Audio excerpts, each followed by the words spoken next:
जय हिंद। मैं मानिक नायक आप सबको अपने YouTube चैनल पे वेलकम करता हूं। आज से हम लोग NCERT साइंस का बेसिक टेस्ट स्टार्ट करने वाले हैं और ये होगा आपका 15 MCQ का सीरीज होगा। धीरे धीरे अगर रिस्पांस अच्छा मिलेगा तो हम इसको 30 MCQ तक ले जाएंगे। चलिए स्टार्ट करते हैं अपने पहले क्वेश्चन से। पहले क्वेश्चन आपको चेक करते रहना है कितना आपका नंबर यहाँ पे बन रहा है। The study of flower, flower के स्टडी को क्या कहते हैं? तो फ्लावर के स्टडी को हम क्या कहते हैं? एंथोलॉजी कहते हैं। फ्लावर के स्टडी को हम एंथोलॉजी कहते हैं। बात करते हैं फेरोनोलॉजी का, तो फेरोनोलॉजी होता है आपका हुमानव के स्कल का, ह्यूमन स्कल का जो स्टडी होता है आपका फेरोनोलॉजी होता है। बात करते हैं एग्रोएस्ट्रोलॉजी होता है आपका, जो घासों के अध्ययन का एग्रोएस्ट्रोलॉजी कहते हैं। घास मतलब ग्रास हो गया। उसके बाद पैलिनोलॉजी जो होता है आपका किसके लिए होता है? पॉलन ग्रेन के लिए हो जाएगा।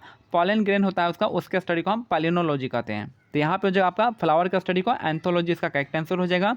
नेक्स्ट है दूसरा आपका the scientific study of insect, यानी कीड़ों मकोड़ों के अध्ययन को क्या कहते हैं? तो इसको हम एंटोमोलॉजी कहते हैं।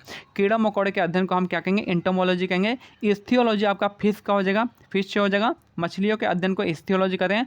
पैरासिटोलॉजी जो है पैरासाइट के अध्ययन को हम क्या कहते हैं? पैरासिटोलॉजी कहते हैं। और मैलेकोलॉजी जो है आपका जो मोलस्का संघ होता है उसके स्टडी को मैलेकोलॉजी कहते हैं। अगर हम बात करते हैं फाइकोलॉजी तो आपका जगह अलगे के लिए, और माइकोलॉजी जगह आपका फंगस के लिए होता है। तो इसका आंसर क्या हो जाएगा? आप इंसेक्ट के लिए हो जाएगा एंटोमोलॉजी। नेक्स्ट है क्वेश्चन थर्ड, यहाँ पे हो जाएगा the study of gerontology related to which of the following. तो जेरेंटोलॉजी होता है किसके अध्ययन को कहते हैं? तो आपका ओल्ड एज हो जाएगा। ओल्ड एज के स्टडी को हम जेरेंटोलॉजी कहते हैं। तो ऑप्शन डी इसका करेक्ट आंसर हो जाएगा। नेक्स्ट है the study of snake is known, सांपों के अध्ययन को क्या कहते हैं? तो सांपों के अध्ययन को सर्पेंटोलॉजी कहते हैं या फिर ऑफियोलॉजी कहेंगे। तो सर्पेंटोलॉजी यहाँ पे दे रखा है, तो यहाँ पे सांपों के अध्ययन को सर्पेंटोलॉजी कहते हैं। ऑर्निथोलॉजी किसका हो जाएगा? तो ऑर्निथोलॉजी हो जाएगा आपका बर्ड्स के लिए, पक्षियों के अध्ययन को ऑर्निथोलॉजी कहते हैं। अगर बात करते हैं हर्पेटोलॉजी हो जाएगा, तो हर्पेटोलॉजी होता है एम्फीबियन के लिए, उभयचर के स्टडी को हर्पेटोलॉजी कहते हैं। इस्थियोलॉजी मैंने अभी बताया आपका मछलियों के लिए, तो यहाँ पे सांपों के अध्ययन को सर्पेंटोलॉजी कहते हैं।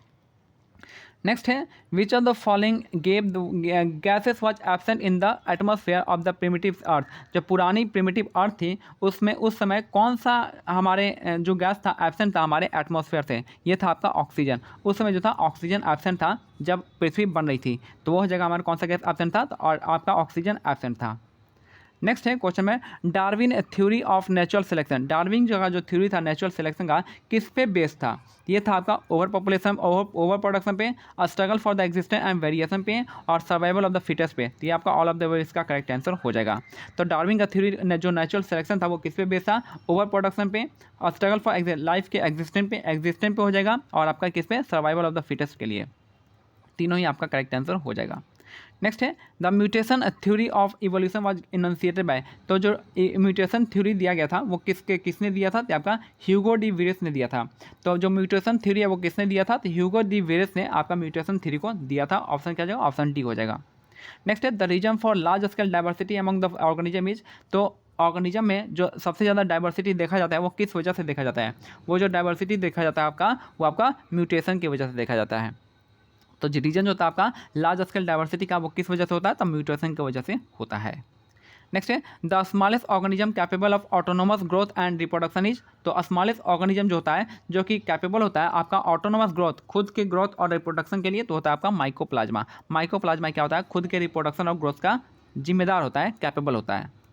नेक्स्ट है क्वेश्चन में यहाँ पे वर्ड वार्म ब्लड एनिमल जो होता है are those which are able to keep their body temperature. Warm blood animal का जो बॉडी टेम्परेचर होता है कैसा होता है? तो होता है आपका कांस्टेंट होता है ऑल द टाइम, हर समय क्या होता है? कांस्टेंट होता है। जैसे हम लोग वार्म ब्लडेड एनिमल है तो हमारा टेम्परेचर 37 डिग्री सेल्सियस पे कांस्टेंट है, तो क्या हो जाएगा? Constant temperature at all the time.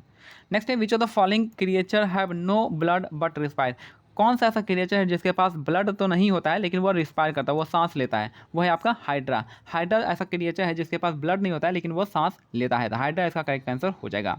Next है which of the following is not a fish. इनमें से कौन सा फिश नहीं है? तो स्टार फिश जो एक तरह का फिश नहीं होती है, बाकी साफ फिश होता है, पाइप फिश होता है, आपका गुटार फिश होता है। तो स्टार फिश जो है किसी टाइप का आपका फिश नहीं होता है, तो ऑप्शन ए इसका करेक्ट आंसर हो जाएगा।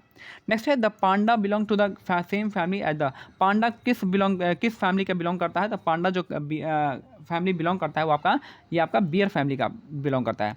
पांडा जो है कौन से फैमिली से बिलोंग करता है? तो बियर के फैमिली, भालू के प्रजाति से बिलोंग करता है पांडा। नेक्स्ट है 3 चैम्बर हार्ट जो है कहाँ पाया जाता है? तो 3 चैम्बर हार्ट जो पाया जाता है आपका एम्फीबियंस में पाया जाता है। 3 चैम्बर जो आपका हार्ट मिलता है वो आपका कहाँ मिलता है? आपका एम्फीबियन में 3 चैम्बर हार्ट मिलता है। ठीक है, मछलियों में 2 चैम्बर होता है, बर्ड्स में 4 हो जाएगा, मैमल्स में आपका 4 हो जाएगा। नेक्स्ट है टर्माइट आर ऑल्सो ने, टर्माइट को हम और किस नाम से जानते हैं, तो इसको हम वाइट एंट के नाम से जानते हैं। टर्माइट को हम किस नाम से जानते हैं, तो वाइट एंट इसका करेक्ट आंसर हो जाएगा। तो ये मेरा आज का जो है 15 MCQ का सेट कंप्लीट होता है। बाकी आपका रिस्पॉन्स अगर कैसा रहेगा तो उसके हिसाब से हम लोग क्या करेंगे, आगे इसको 30 और 50 तक भी एक्सपेंड कर देंगे। तो ठीक है, मिलते हैं अगले वीडियो में, तब तक के लिए जय हिंद, जय भारत, धन्यवाद।